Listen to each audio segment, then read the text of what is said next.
ever let any thought slip by your awareness that you didn't want to experience? So your brain, according to neuroscience, is organized to reflect everything you know in your life. Your brain is a record of your environment. It's a record, an artifact of your past. So if you believe this, then does your environment control your thinking, or does your thinking control your environment? So if you wake up in the morning and you get out of bed on the same exact side as you did the day before, you shut the alarm clock off with the same finger, you slip into your favorite slippers, you shuffle into the bathroom and you use the toilet like you always do, then you walk over to the mirror and you look at yourself to remember who you are. Then you get into the shower and you wash yourself in the same routine way. Then you groom yourself to look like everybody expects you to look. Then you go downstairs and you drink coffee out of your favorite mug. Then you drive to work the same way as you did the day before. You see the same people that push the same emotional buttons. You do the exact thing that you know how to do and you memorize and can do so well that you're an expert at. Then you hurry up and rush home so you can hurry up and check your emails, so you could hurry up and go to bed, so you can hurry up and do it all over again. Now, here's my question. Did your brain change at all that day? We could say that you were thinking the same thoughts, performing the same actions, that create the same experiences, that produce the same emotions, but secretly expecting something to change in your life. Would you agree? So then, as the environment turns on different circuits in your brain, you begin to think equal to your environment. As you see the same people and go to the same places and do the same things at the same time, it's the external environment that's turning on different circuits in your brain, causing you to think equal to everything that you know. And as long as you think equal to everything that's familiar or known to you, what do you keep creating more of? Same life. Now, the quantum law is still applying to you. You're just thinking equal to everything that you know, and you keep creating more of the same. To change, to truly change, is to think greater than your environment. And every great person in history knew this, whether it was William Wallace or Mahatma Gandhi or Martin Luther King or Queen Elizabeth I or Joan of Arc. They all had a vision. They all had an idea. Couldn't see it, couldn't smell it, couldn't taste it, couldn't feel it, but it was alive in their mind. It was so alive in their mind that they began to live as if that reality was actually happening now. So can you believe in a future that you can't see or experience with your senses yet, but you've thought about enough times in your mind that your brain is literally changed to look like the event has already happened? Neuroscience says it's absolutely possible. Now, your personality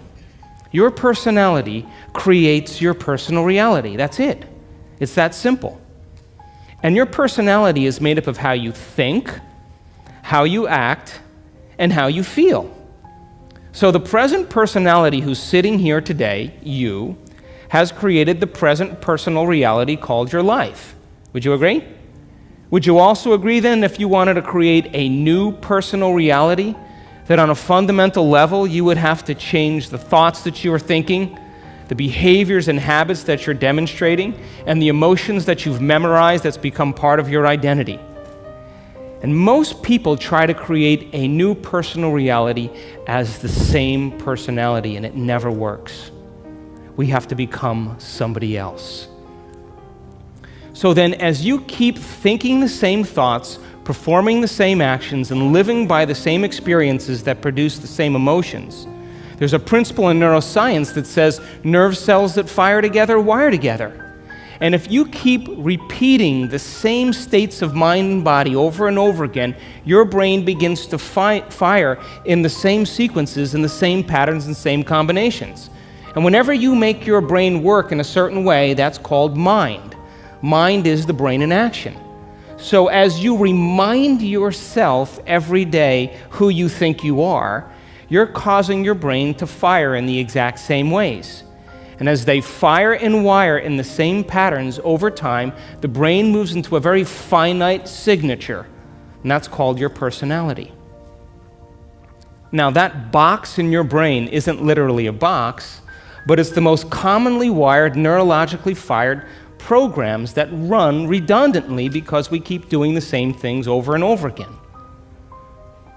To change your mind, then, is to make the brain work in new sequences and new patterns and new combinations, to begin to make the brain work differently.